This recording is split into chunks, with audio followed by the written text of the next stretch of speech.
Hey everyone. Hi, I'm Marinelle. And I'm John, and you're watching Film Snobbery Live.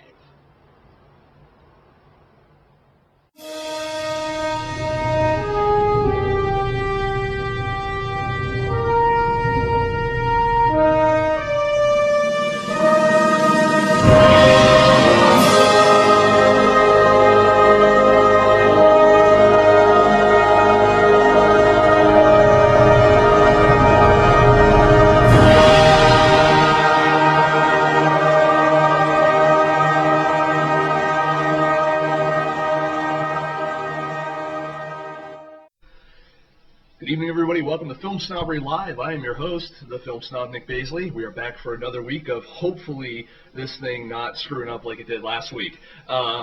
We have a great show for everyone today. We have a great guest, someone I've known for a little while. We're going to talk to him about, he's an actor. We're going to talk to him about his career and everything that he's got going on. And then after that, we're going to talk about our Indiegogo project of the month.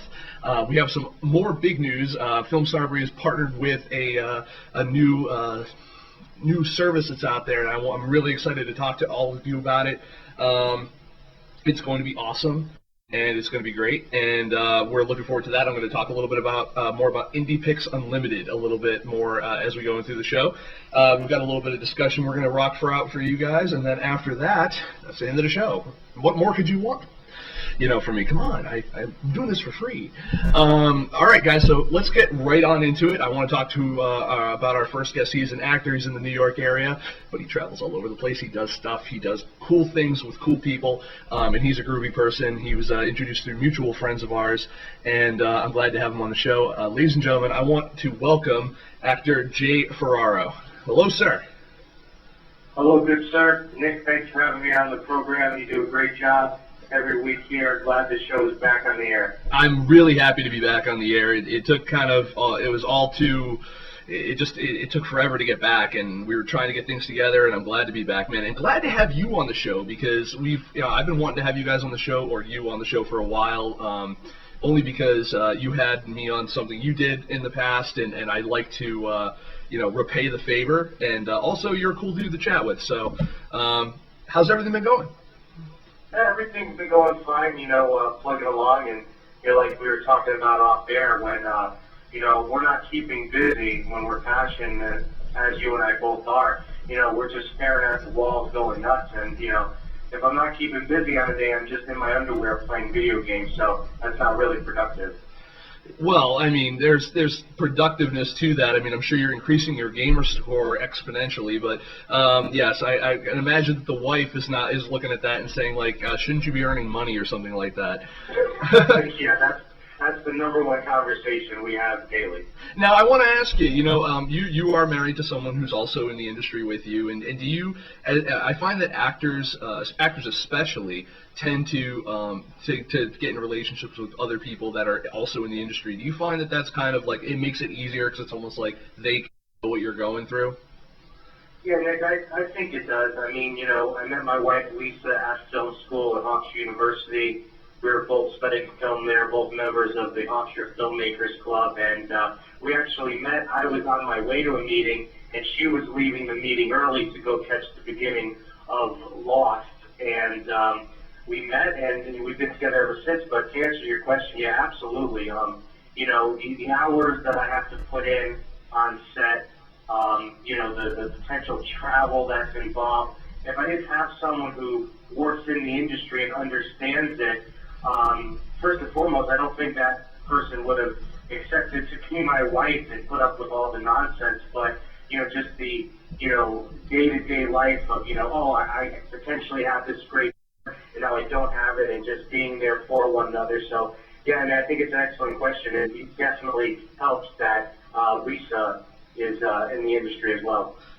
Absolutely. And now you obviously you guys both keep busy. I know she's doing a lot of her own work, but you as well are doing.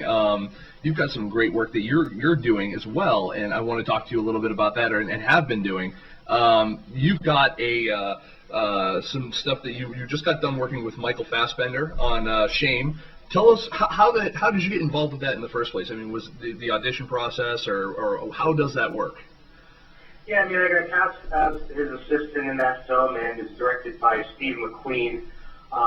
Not to be confused with Bullet Steve McQueen, but this British director from the indie scene, and he's starting to get really well known in the art house scene. And you know, it was a great experience working with Mr. Fassbender, and you know, I loved him in Inglourious Basterds, and he just has a crazy list of films that are coming out here in 2011, 2012, and be also in the X-Men film. And when you get to work with someone, you know, so talented and work hand in hand with them, you just learn. It's on-site training, and to watch him perform his craft and be able to be his assistant in the film was, I was thrilled when I heard the news that I'd be playing his assistant. And, you know, I'm looking forward to the film coming out.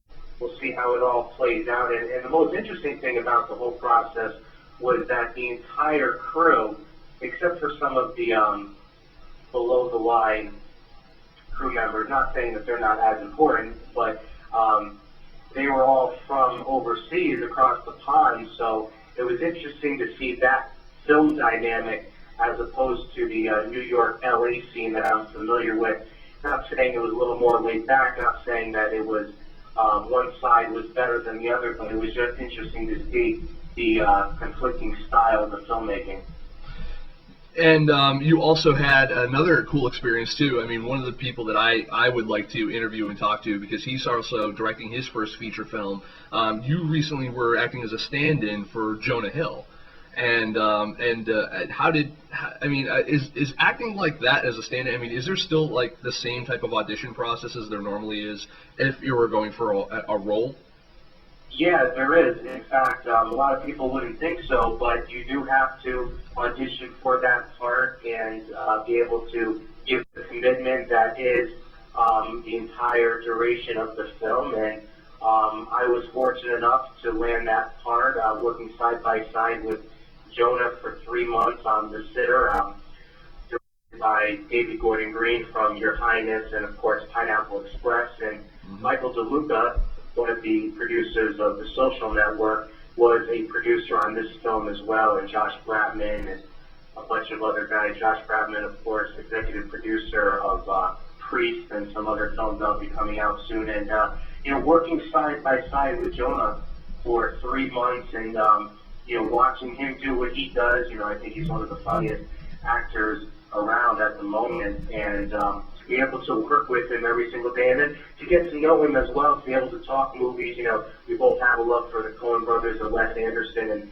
to be able to talk to him about those films and talk a little sports with him each and every day, it really was, it was a treat, to say the least. And again, not, you know, he's not just, you know, okay, you know, you kind of look like this guy, you're kind of this height, you're kind of this build, you have it. No, there's definitely a process involved, because if anything else, you know, I could show up to set and I could be Looney Tunes, and, you know, I could be someone that would, you know, be in his face 24/7. And I know production always wants to stay away from that as much as possible. Now, with working with people like Michael Fassbender, working with people like Jonah Hill, who, you know, are, I mean, they usually, I mean, let's be honest, they star in different types of movies usually, and that's not saying one is any better than another. They're just kind of genre actors.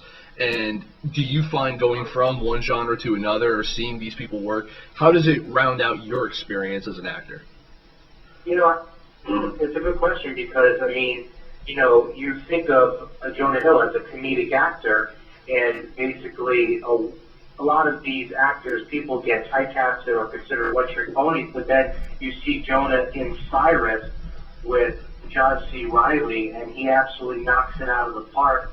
You know, it's a great film, and, you know, when you're able to see these different actors transition all these different roles, it just shows you, you know, how talented they are. And then for me, you know, my background is a comedic background. I've been involved with stand-up comedy, improv troupes, but a lot of times I feel to nail the line and hit that comedic beat is a lot harder sometimes than delivering a dramatic performance.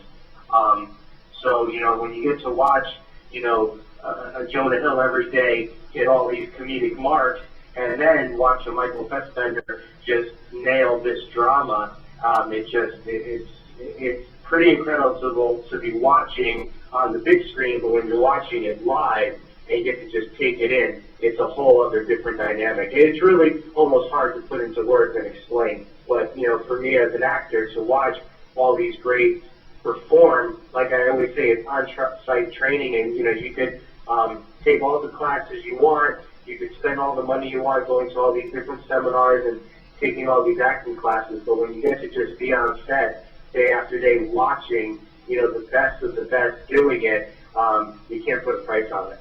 And are there any other actors out there that, you know, even if you haven't worked with them, I mean, are there other actors out there that you tend to watch a lot as you're trying to kind of get your kind of career going? Like, you watch them either from their business, from a business standpoint, or from an acting standpoint, or, I mean, who I guess do you model your career after, or are you kind of trying to go into, you know, your own kind of way? Well, I mean, I guess eventually you do kind of split off into your own thing, but I mean, is there anyone that you kind of be like, you know, like Will Smith has his stuff together, you know? Well, I don't know if my rap career was ever going to take off like I would like it to, but I don't know, man. You can drop some fat beats. Hey, don't let me break out some of my funky beats right here on FilmSnobbery Live, because then it'll be a whole different other program. But you know, for me, I love acting. I love producing. I love writing. I'm currently co-writing a script, a dark holiday comedy with my wife Lisa, and I'm producing at the moment a pilot with my friends Devin Sanchez and Michael Fassbender. And you know, to mimic one person, there isn't one person that I say I model, you know, my direction after. I know actors growing up that definitely had an influence on, you know, what I do today. Definitely Bill Murray, Dan Aykroyd, John Candy, Tom Hanks. I just knew from a very young age watching these, you know, men, you just look like they're having a boatload of fun, being hysterical, and definitely influenced, you know, me doing what I do today. But, you know, anybody in particular, no one sticks out, but, you know, yeah, respect for everyone doing it right now. But I know we talked about one-trick ponies and whatnot, but acting aside, I love producing. I'm very much interested in writing. And let's talk a little bit about, you know, writing, producing, stuff like that. You know, do you find it difficult to make that I mean, because I know that you mentioned before the show, your wife's trying to actually get into a little bit of producing as well and get into some other stuff. Do you find it hard to make the transition from one career kind of aspect of, well, one aspect of the filmmaking career to another? I mean, I know we have a mutual friend, Maria Rosolo, who she's an actress, and then she also, you know, produces and directs her own films. To me, she makes it look easy. Have you kind of had a hard time kind of just making the switch over? Have you had enough kind of behind the scenes experience at this point where you're just like, I got this? Yeah, I mean, Maria, you know, she's a warrior, and she makes it easy, but as we all know, it's definitely not easy at this stage of the game. But, you know, I think, you know, it's an interesting question. I definitely think that one does set you up for the other. I know that, you know, being on set for the sitter for 3 months and just watching a feature film from the start to finish every single day and watching all the little intricacies, it definitely better suited me once I wrapped on that project. That's when I dove right into writing my first feature film with my wife. And, you know, I think as much hands-on experience you have with one thing, I think it does better suit you for the other. You know, and producing-wise, you know, I think producing at this level is talking about Maria, talking about myself, and you get to produce things and you get to put yourself in them. And it may be shameful, but, you know, if you have to do it, you do it, and you get yourself out there. And, you know, the only thing that happens sometimes, as you know, Nick, wearing so many hats can run you ragged. And I know I produced 5 episodes of a web series called Fantasy Life, which documented 3 guys and their passion of fantasy sports and how it obsessed their lives every single day. And this was before the FX program, The League, came out. And, you know, at the time, I was doing some other odds and ends jobs and, you know, producing the web series and coming up with the stories and acting in it. And, you know, there's only so many hats I would recommend one person wearing at one time unless you have the ability to have help and other producers and other assistants to guide you along the way, because ultimately it's quantity and not quality. And I think that I'm a big believer in the quality over quantity, but I understand sometimes that you have to get that product out, and especially when it's timely. I mean, if you're producing a fantasy sports show, and then the league comes out, you have a very small window to get that audience or capture that audience, unless your aim is really to be like the Pepsi to their Coke, or like the Dr. Pepper to their Coke, or whatever. You know what I mean? Like to be like the other choice. Yeah, and that's basically what it was, Nick. We were just wrapped on our 5th episode, and news on IMDb hits that FX picks up a series, about fantasy sports, and once that news hits, you almost feel like, okay, well, we did it with this for 5 episodes. Now it's time to move on to something fresher, something new, because obviously FX is going to get more hits than our web series. Well, not after this appearance. No, of course not. Yeah. But now, as you're moving forward and obviously looking towards being a producer and director, writer, the whole 9 yards, you're probably also looking at the distribution aspect of the different things that you've either been in or the things that you want to work on. Where if you were to make a feature film right now, let's say we'll say it's a small feature film, let's say $50,000 budget. Something like that, like where would you at this point in time take that movie, and where would you put it? Like where would that be exhibited to the masses? Like what would be your kind of plan? Oh, my number one plan would be call Nick Baisley up and say, Nick, I don't know what I'm doing. Tell me exactly what I need to do. And I would take part of that $50,000 budget, and I would hire you. And I know you'll work for minimum wage, and maybe I could just pay you with some peanut M&Ms or some Swedish fish or something. But I know you'd help me along the way. I mean, it's definitely not a question I can answer, because honestly, I don't have the answer to that. All I know is, I know I love producing things and I love acting, but as far as the distribution of a film, I'm going to leave that to the good people of FilmSnobbery.com. No, man, I appreciate that. That was actually the best advertisement I've ever had. But I'm going to quote all of that. But the cool part about that is it's a little bit of a loaded question anyway, because, I didn't say what's the genre. I didn't say do you have a star in it? Do you have this, that, and the other thing? Yeah. But I kind of like to, I occasionally like to ask a question like that, because I like to see immediately if people are still leaning towards like, okay, I'm going to release it on DVD, or I want to still do theatrical, or I want to do video on demand, or I want to put it on something like Indie Pix Unlimited, which we'll be talking about more later on, folks. Stay tuned. And stuff like that, because there's so many options out there, and I just find it interesting to see like where someone who has work out there, and that work is you have no control over the distribution right now with your acting work really, but it'd be interesting to see where you as now kind of reversing the role would put stuff. But again, it's a loaded question, but it's just kind of one of those off the cuff. Where would you how would you do this type of deals?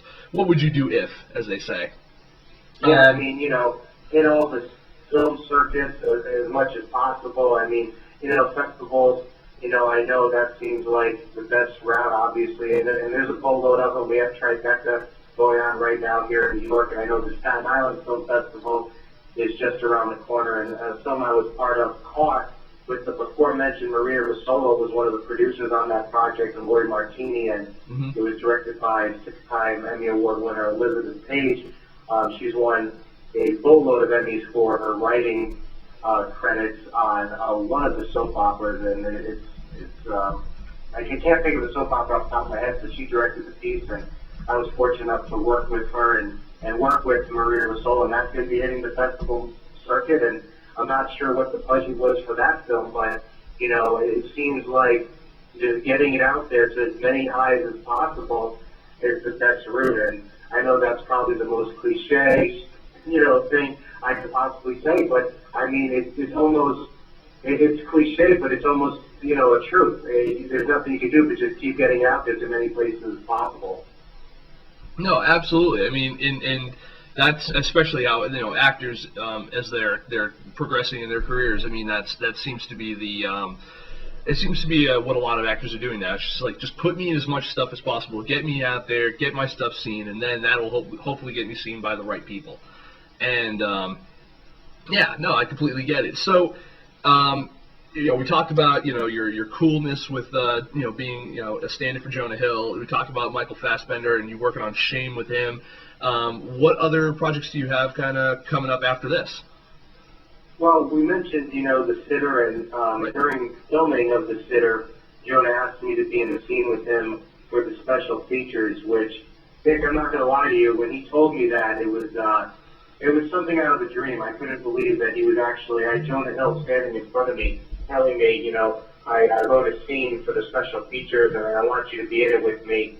That was absolutely phenomenal, so I'm looking forward to seeing that when that film eventually drops to DVD, and of course, it's going to come out over the summer. But I mentioned that I'm producing right now with two extremely talented people, Devin Sanchez and Michael Fassbender, and I'm producing a pilot called County with them, and Devin Sanchez and Michael Fassbender are just off producing Stoop Sale, a project they produced. They created, they started together, and they're actually boyfriend and girlfriend, so it's a really good dynamic to that show. And if you want to check out that project, you can go to stoopsale.tumblr.com, and three of us are teaming up for this project County, and then we're really excited, and we're going to start the fundraising process in the coming months, and looking forward to that.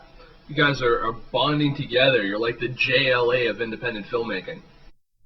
Yeah, I mean, they're a cute couple. That's all I'm going to say about that. I enjoy their company, and the fact that they brought me on their project to produce with them and to have a part in their pilot any possible way. It was just, it was really great. It was really great because they're both great people, extremely talented, and Michael Farrell is one of the funniest men I've ever met in my entire life, and we're going to be seeing that name for many years on writing credits for shows all over television in the coming years, believe you me. Now, this whole time I'm talking to you, and actually for the entire time I've known you, which even though we've only talked, kind of very sporadically since we've met, but Yeah. but every time I've talked to you, you're always so energetic and upbeat, and that is awesome. But I have to ask, how, as an actor, because I know you get this all the time, because everyone does, how do you handle rejection? I mean, do you basically get off this phone call and you just go and rock back and forth and cry in a huddle, in a corner somewhere? How do you stay kind of upbeat and how do you keep a positive attitude all the time? I mean, it just comes with the territory, and for all the good that happens, there's going to be 3 or 4 things in a row, bad that happens, and you got to take it. And if you can't handle that and you don't know it going in, you're just going to be devastated by the news. Because, I mean, there are projects that come along all the time, auditions that come along, and you think you nailed it, you thought it was great, and then, nothing comes. You're waiting by that phone to ring. And, there's a quote that I live by, and it's Sir Winston Churchill, and he says, "Success is the ability to go from one failure to another with no loss of enthusiasm." And, I'd be lying to say, when I don't get a part in something that I auditioned for, sure, it stings for, a little while, but then you just, stick your head back up and you just keep going because, sulking's not going to get you anywhere, and, no one's going to feel sorry for you because, you hear on FilmSnobbery Live, you're talking to one actor in a sea of actors in New York City, but, I just stay upbeat because I have this passion, Nick, for acting and producing and just filmmaking in general that I don't have for anything else in my life besides, being a husband and just, starting a family one day with my lovely wife, Lisa. So, I just keep going. But no, I'm not going to cry when I get off the air today. I mean, I may cry a little bit because our quick buddy Jerry Cavallaro seems that he's too good for us to co-host this program tonight with you. But other than that, just keep plugging away. And you stay upbeat and, you roll the dice and see what happens. That is correct. Jerry Cavallaro, co-host Jerry Cavallaro, is not with us tonight. He's actually hanging out in New York City at Tribeca, partying it up with all of the who's who of New York City. But I think Jerry figured it was okay to let him slide on this one because he's like, well, Jerry's going to be on the show because I don't know how many of you guys out there know, Jay actually auditioned for the role of Jerry for Jerry's movie Get Stuck, and he got the role based upon actually I had sent right after I met you, I immediately said, Jerry, you have to talk to this guy Jay Ferraro because and Jerry's calling in right now actually. Oh, look at this guy. Oh my God, this guy over here. Let's look. Yeah, look at this guy over here. Hold on a second. Is this Jerry Cavallaro? No, this is Jay Ferraro. That's an imposter. That's an imposter. That is an imposter. I don't know. I believe I have the real Jerry Cavallaro, the real Jay Ferraro on the line here.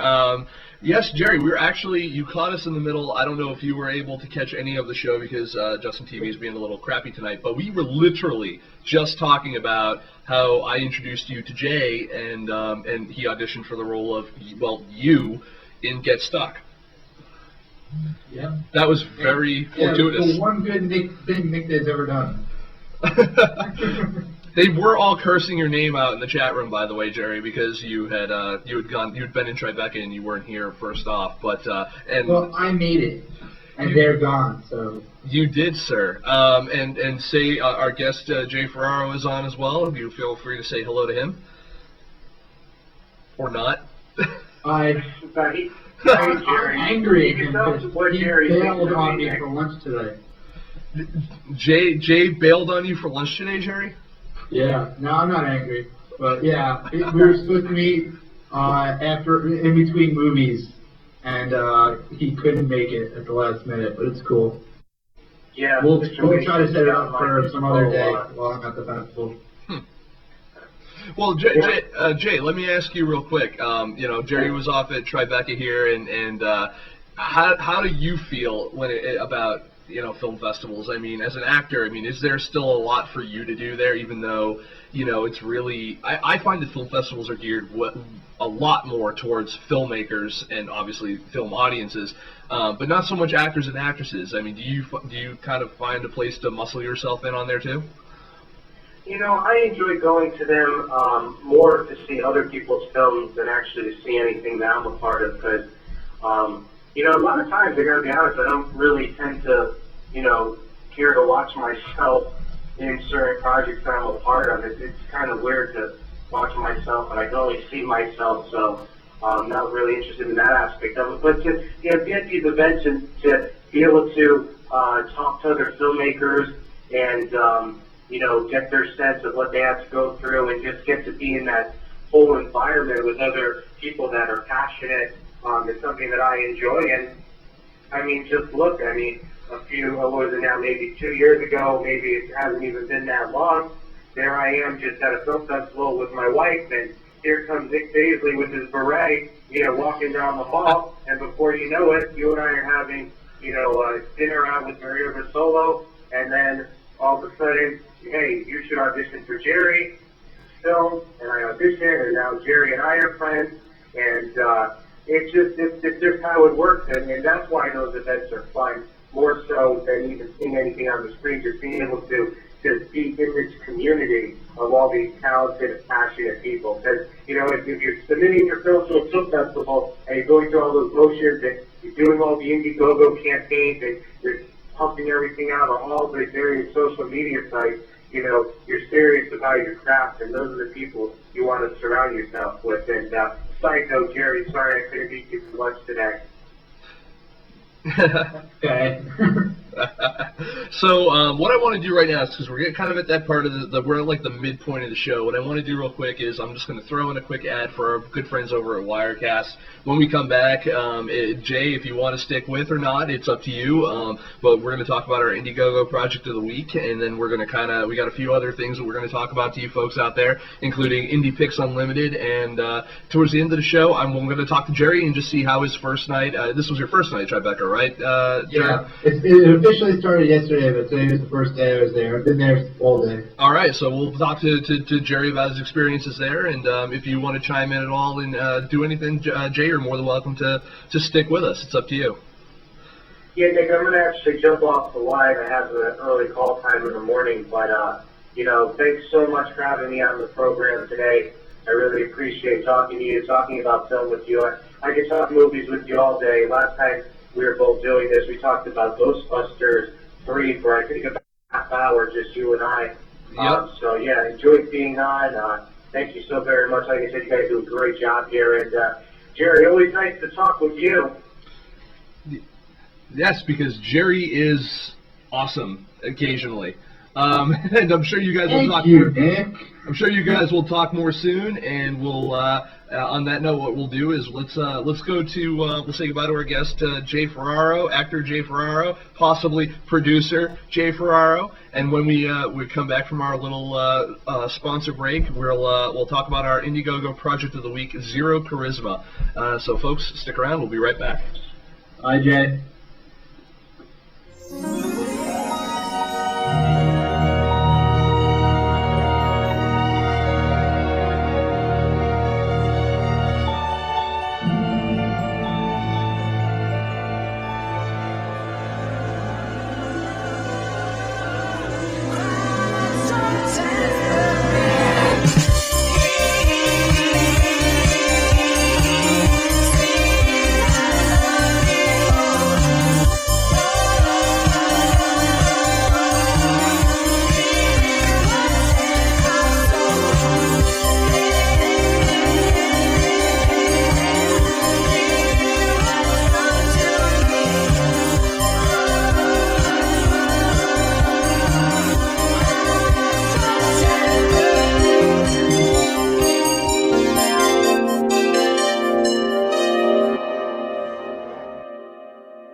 And we're back, and we're going to talk about our Indiegogo project of the week called Zero Charisma. And if you guys know anything about Dungeons and Dragons, you guys will kind of think this is kind of funny. I actually found it to be really funny. They're actually trying to raise $15,000. They've already raised little over $10,000 of their goal, and they still have like a month and a half left. They've got like 46 days by the time this airs, probably 45 days left. They've got, their perks range all the way down from just, mentions and thank yous all the way to, executive producer packages.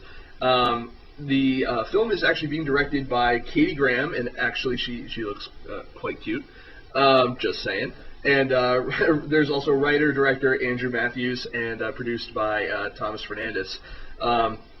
If you guys know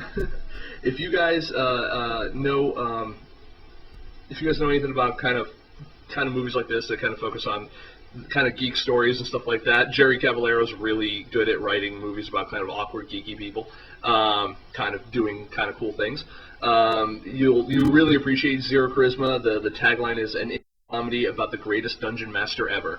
And for some reason, I don't know, that really resounds with me. So hopefully we can give them a bump or two. I actually want to go ahead and I want to play their pitch video, because their pitch video is basically an extended trailer.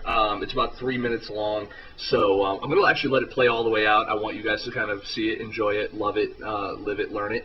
And again, we always say every week here, if you can't give money, completely understandable, give time. Give it a tweet, give it a Facebook like, post it, on your website even. You can either, post the widget that they have, or you could just post a link to it, blog about it, talk about it, the whole 9 yards. Every little bit helps. Words matter. So I'm actually going to go ahead, I'm going to cut over to their trailer, and I'm going to, we'll go from there. So if you hold on, I will get that going. I'm Sans director tonight, so it's a little difficult for me to to get everything working. But all right, here we go. We'll be right back. You won't be able to hurt me, okay? I'm gonna tighten my abs. It protects my organs. Now hit me. No. Hit me. No. Come on, hit me. No. Do it. No. Oh, oh. Oh, I'm sorry. What the hell? Oh, I'm sorry, You Scott. didn't say that hard. Scott is the greatest dungeon master ever. His commitment, his attention to detail, his passion, his whole life is Dungeons and Dragons. Whoa. Okay, -2 for a half action plus a regular action, but cancel that with a charging bonus, and you provoke an attack from this opponent. Martin, you're still healing. Everyone roll initiative. D&D is not just a game. Real jousters would never wear that kind of armor. That's Renaissance style armor. Just saying. I already had the Dumbledore toy. Can I get a different one? It's communal storytelling. Who put the Spider-Man number 16 with the X-Force storyline? I know they had a crossover, but... Scott, you don't work here anymore. It's a reawakening of man's oldest traditions. I weep for the women of your generation. You think your Xbox can do that? I don't have an Xbox. The question was rhetorical. Scott, we need a new player. What's up? Miles. You play D&D? I write articles for geekdome.com. Scott has a blog, but nobody reads it. 6 visitors a week is nobody? Everybody likes Miles. Check it out. Whoa. He's smart, he's funny, and he can name every alien from Star Trek in alphabetical order. Anyone can do that. I am going to seduce the elf with my high charisma. She's a high priestess of Pelor. She's sworn to celibacy. You'd have to roll a 20. Yes! Yes! Oh my God. He's not one of us, Wayne. People like us have built this culture on a century of oppression and loneliness. And now, it's being co-opted by a bunch of neo-nerd, hipster douchebags for profit. You are the coolest guy I've ever met. It's not like they choose him over me, right? We gotta stop him, Wayne. Not just for us, but for nerds everywhere. I'm not a nerd. Yes, you are, Wayne. Be proud of it. What the hell are you doing with your life, Scott? When your grandfather was your age, he had a wife, 2 kids, and a house he built himself. Wasn't he drunk, too? I'm worried about it. I quit. You can't help him, Wayne. You're a douchebag. But I got news for you. I eat douchebags for breakfast. Ew, dude. You think anyone's gonna want to play with you again? You're finished. You're all just jealous. You better find a way to support yourself and fast. I'm the greatest dungeon master that ever lived. The gods demand retribution. Do you think my life is all fantasy, Ulrich? I'm probably not the best person to answer that question, lad.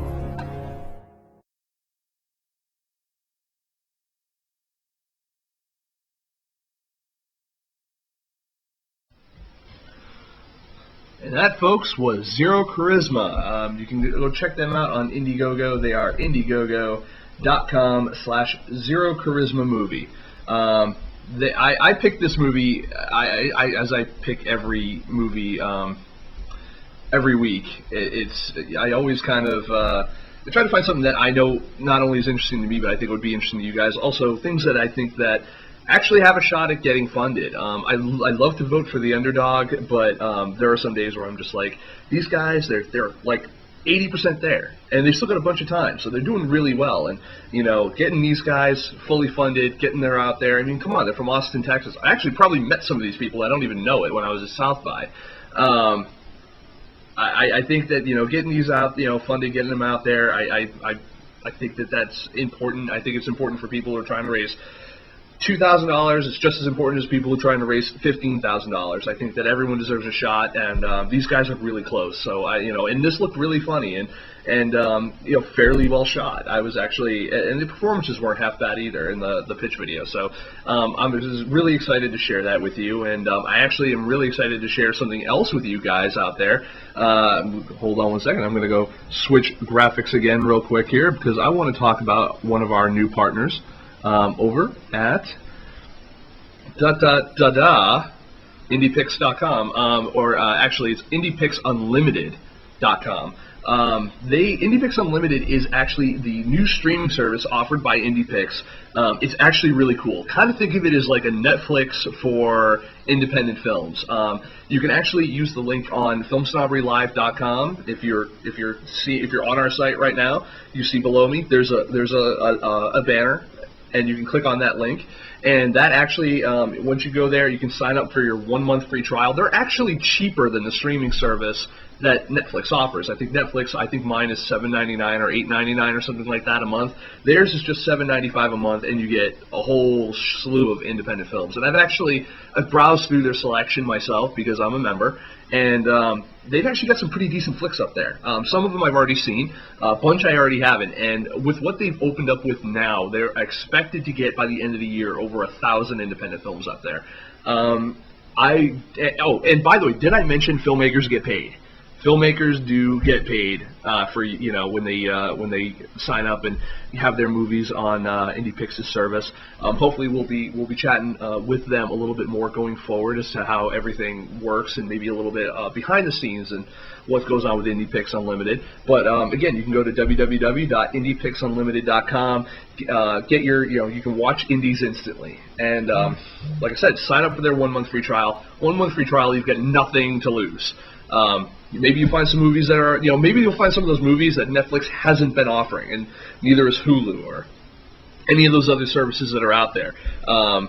Because I find it really frustrating, especially recently, because I specifically don't have the DVD shipping on Netflix anymore.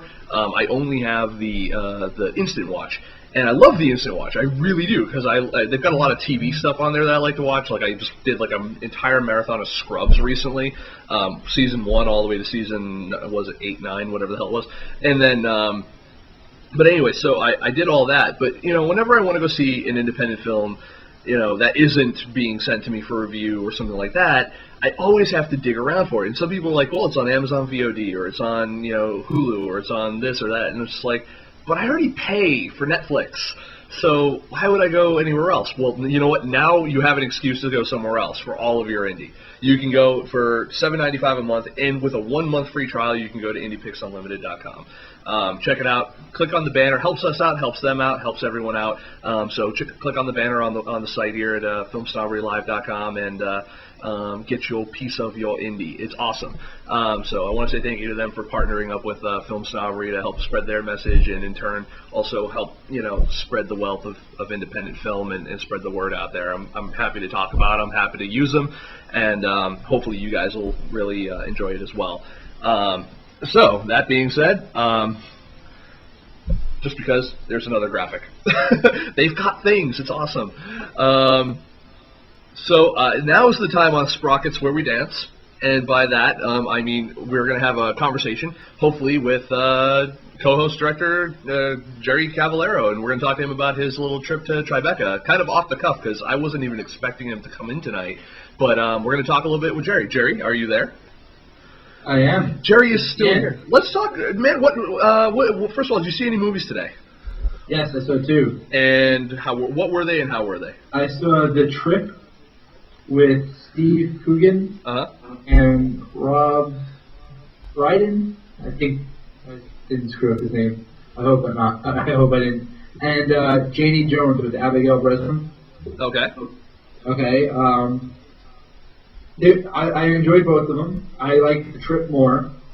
The Trip was pretty much Steve Coogan and Rob Brydon play themselves, or alternate versions of themselves, that are going on a road trip in England, like the countryside, where they have to go to 6 restaurants and review the food there as part of like an assignment for a magazine. And it's pretty much them just improvising conversations the whole time and doing a lot of impressions of Michael Caine. It's actually a pretty hilarious film, despite the horrible description I just gave it. Yeah, we actually had a conversation on our last show about your horrible ability to describe things. Well, this was off the cuff, and like I don't even have. No, I'm just giving you shit, but no, yeah. It's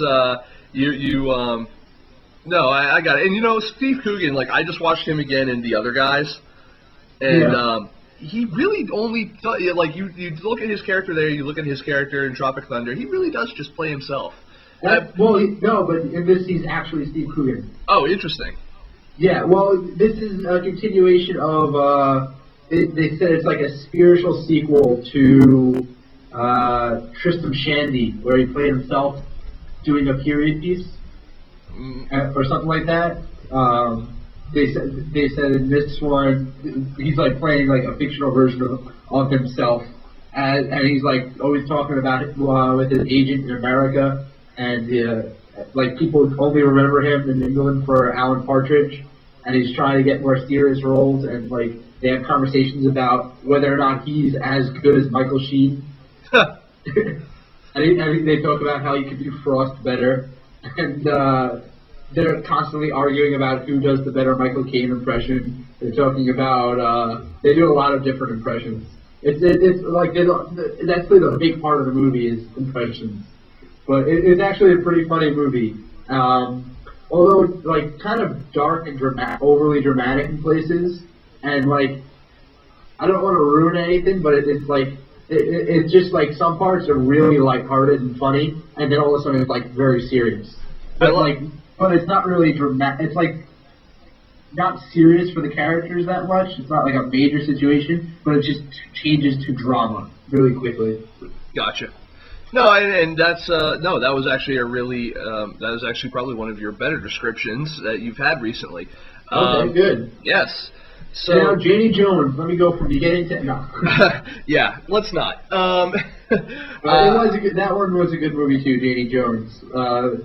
Short story. Basically, she's Abigail Breslin's is a talented 13-year-old girl who her mom is a drug addict, and apparently her dad is a struggling musician, and the mom drops her off at the dad's concert, and he's never met her, and he didn't even know he had a kid, and then she drives off, so the cops make her stay with the dad, and she has to stay with him on tour until her mom comes back, and it's like the typical, you know, he changes his life around and learns to be a dad type movie. But it was actually pretty well done for that type of movie. Yeah, that sounds like crap. There were some really genuinely good moments in it, and then there were some moments that were a little cliche and overly long. But I was kind of surprised. There was a few points where they could have went a completely different direction and done like what you would expect, and they didn't. So I'll give it credit for that. Well, full reviews for that will be online soon. And by that I mean probably, eventually, hopefully. Maybe not. And what you mean is probably never, yeah. Well, I was planning to do a pre-festival article about all the stuff I was looking forward to. That didn't happen. Now we need to preface this by saying none of this coverage is for FilmSnobbery.com. Which no. Which if I wanted a press pass for Tribeca, I would not have used FilmSnobbery because they would have been like, "Fuck you." Well, they did say fuck us last year, so yeah, I guess. So this year I'm covering it for WeAreMovieGeeks.com. Yes, that site. So they did swipe me again. They gave me a lesser pass than I had 2 years ago. But it's cool because I still get to see the movies. I get to meet people. Get to go to some of the parties. So it's all good. I'm happy to be covering it. And I got free ice cream today in the Press Lounge. Well, look at you. And we all know that Jerry is all about the freebies. Oh, yeah. I had a free fiber bar because it was free. And it turned out to be delicious. So I'm hoping there's more. Because like no one was touching them because it's like a extra healthy fiber nut bar thing, and like that was like the only thing left at the end of the day. They had like some Chinese food and dumplings and stuff that was gone within an hour, and the fiber bars were like there till the end of the day. And I took one. I was like, what the hell? I'll try it, and it was delicious, and I was surprised. So. I was like, wow, this is actually pretty good. Well, let's talk a little bit more about, something going a little bit more to not only, I mean, obviously you're talking about your experience there, but I don't think that your fiber bar experience is kind of what I'm looking for. I'm guessing, did you get a chance to... I'm disappointed because they don't have Snapple this year. Oh. I was just more about film and stuff. Yeah, well, let's talk a little bit about, I mean, did you go to any of the parties tonight? I didn't get invited to any of the parties, but I did go to. I thought you said you got invited to like a bunch. Well, I got invited to a bunch, but none of the ones tonight. And I'm seeing on Twitter on like the Tribeca Film Fest, they're posting like links.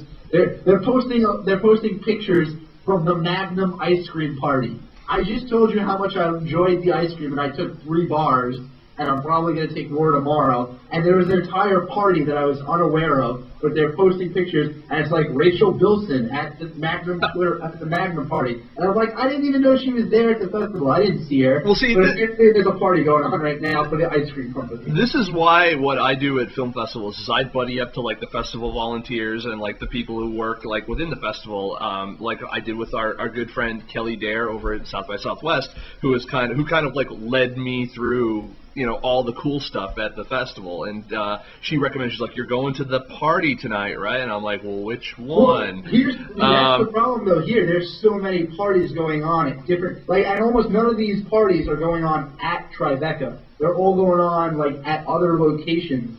And like, I don't even know where this party is. There's a party that I was invited to tomorrow. That's like 25 blocks away from the festival. And so it's like it's all over the place. Like, it really is supposed to go all around the city. But I did go to, I guess you can call it a party. It was more like a reception. It was in the lounge.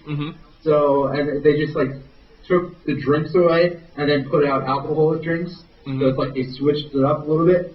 And but I got to talk to Alan Lefebvre, who is the festival director for the Hell's Half Mile Film and Music Festival. We were waiting outside for the party to start because they closed the lounge at 5, and then 6 o'clock they reopened as the party, as the reception for the opening night reception at the Filmmakers Lounge.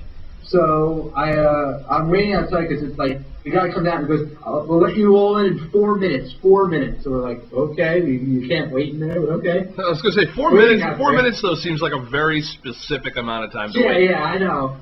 Actually, he came out, he goes 5 minutes, and then he looked at his watch, actually 4 minutes. We're like, okay. So I'm standing there, and then he's just like, Jerry Cavallaro? And I was like, yeah. And he goes, it's Alan Lefebvre. I'm the festival director for the Hell's Half Mile Film and Music Festival. And my film played there about a year and a half ago, I think. It was October 2009. Right. And I didn't go to the festival.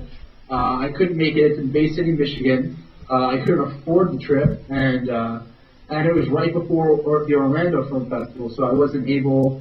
I definitely would have been able to go to both. And so what you're saying is that you chose Orlando over Michigan.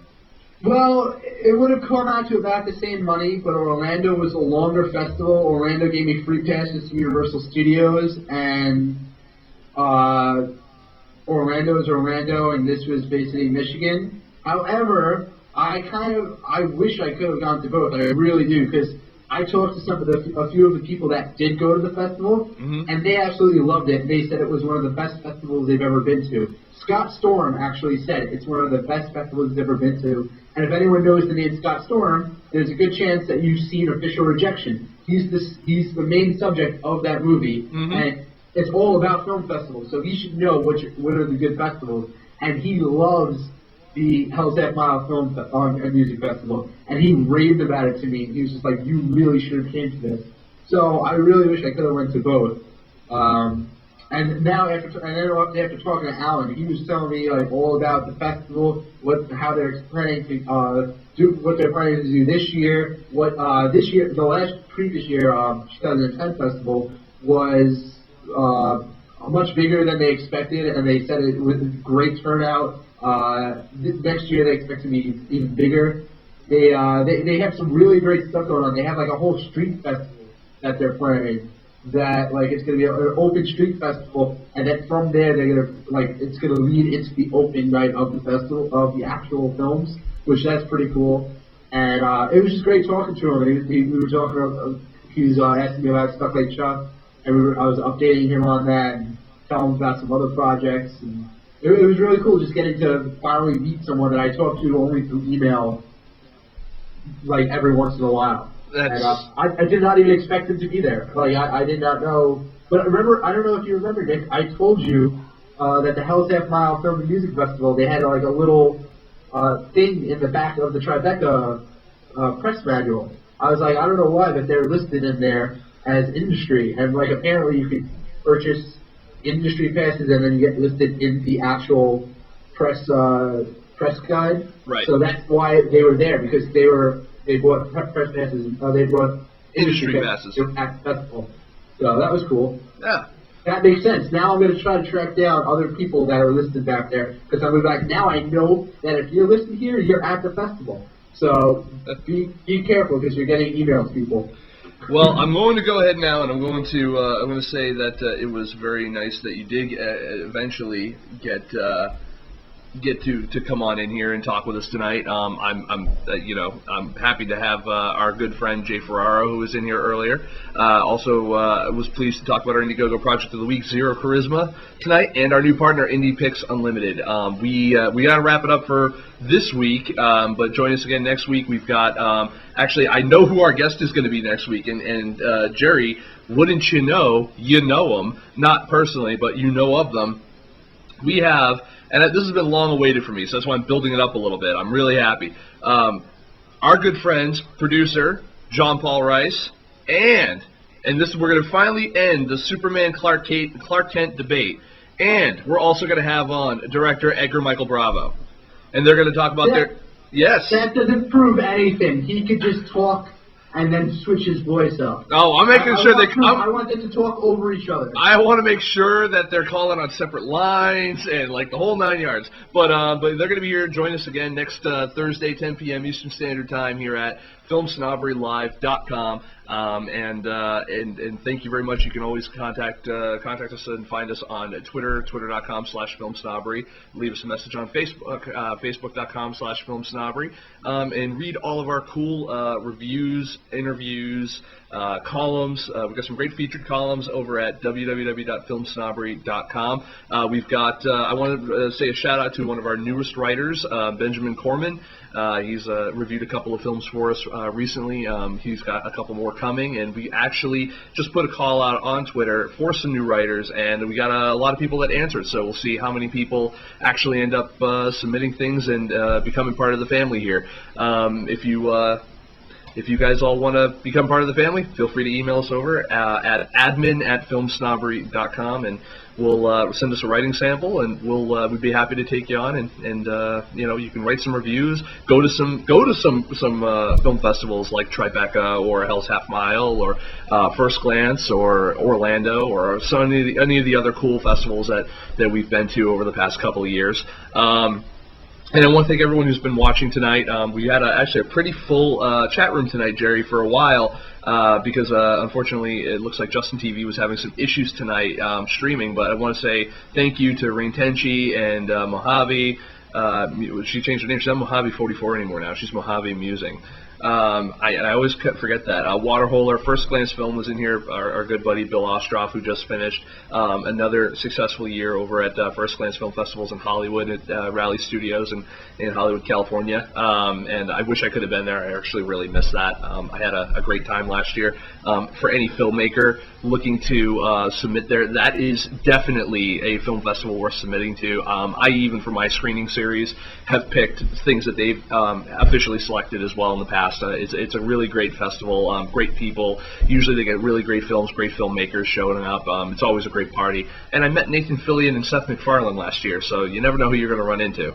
So I will say, with that, I want to thank co-host Jerry Cavallaro for coming on in, and I want to say thank you again to everyone out there, and we'll see you next week. So, good night. Bye.